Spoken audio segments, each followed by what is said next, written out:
Learn like a pro. Today, we're going to do more than just talk about energy. We're going to look at its actual blueprint. We're going to visualize how every single movement, every bit of heat, is all part of this huge cosmic accounting system. So let's open up the books and see how it all really works. You know, it sounds like a massive question, but it gets right to the heart of physics. I mean, from a star exploding to you just lifting your coffee cup, literally everything is governed by a super strict set of, well, financial rules. So, how does it all add up? And here it is. The answer is actually pretty simple, but it's also incredibly profound. Just think of energy as the one and only currency of the universe. Every single action, big or small, is just a transaction, and the standard unit for this currency, the official coin of the realm, if you will, is the joule. Okay, so let's really dive into that. In physics, energy is basically defined as the fundamental ability to do work. But what does that actually mean in plain English? It's really straightforward. Work is done is just the sciencey way of saying a transaction has happened. Energy has successfully moved from one account to another. A speeding car, a pot of boiling water, they're all just records of work being done. Kind of like receipts in this giant universal bank. Right, so if energy is a currency, it has to be stored somewhere, doesn't it? Well, the universe doesn't use wallets or bank accounts. It uses something way more fundamental. We call them energy stores, but for our purposes, let's call them the primary vaults. And what's so cool is how one single system can hold energy in multiple vaults at the same time. I mean, take a look at this waterfall. The water way up at the top, that has its energy in one kind of vault, the gravitational potential store.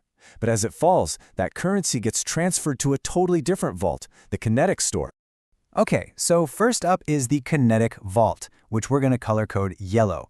This one is probably the most obvious. If something is moving, it has energy stored in its kinetic account. It's as simple as that. Next, we've got the gravitational potential vault, in blue. This account gets a deposit anytime you lift something up against gravity.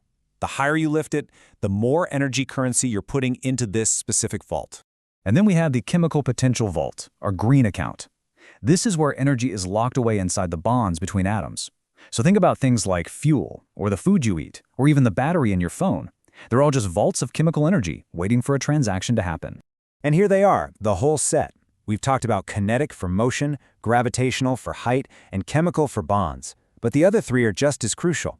There's the elastic potential store for anything stretched or squashed, like a spring. The internal or thermal store, which we'll see in red, is all about an object's temperature. And finally, the nuclear store holds that mind-boggling amount of energy locked inside an atom's nucleus. These 6 vaults, they make up the entire banking system of the universe. Every single joule is sitting in one of them. So, we know where the currency is kept, but how does it actually move around? How do we track the transactions?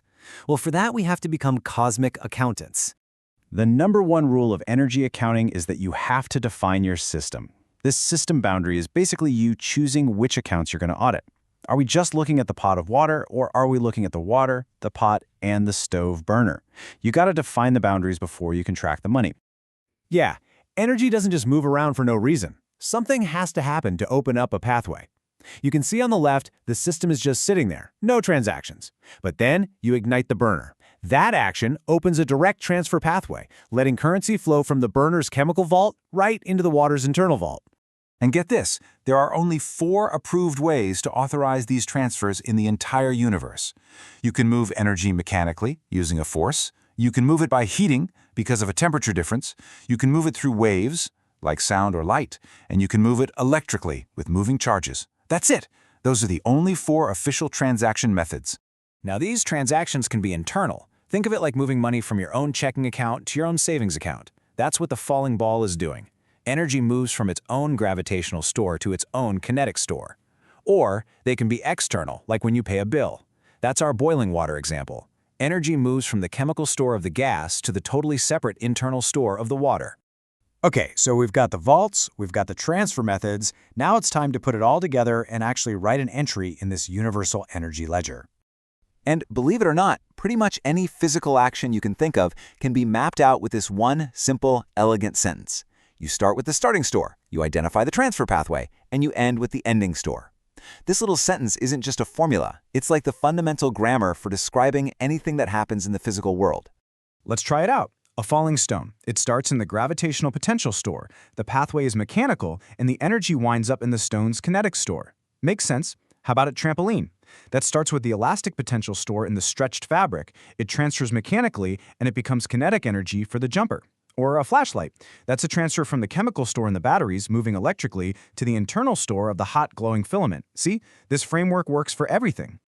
So, all of this accounting, all these volts and transfers, it all leads to the single most important, most fundamental law that this whole system is built on.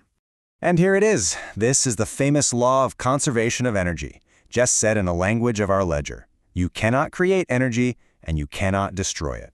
You can't just print more currency, and it can't just disappear into thin air. It is only ever moved from one vault to another. So what's the big takeaway from all this? It's that underneath all the chaos and complexity of the world we see, there is a perfect, unbreakable accounting system. From the tiniest particle to the biggest galaxy, the ledger is universal. And the books? They always balance.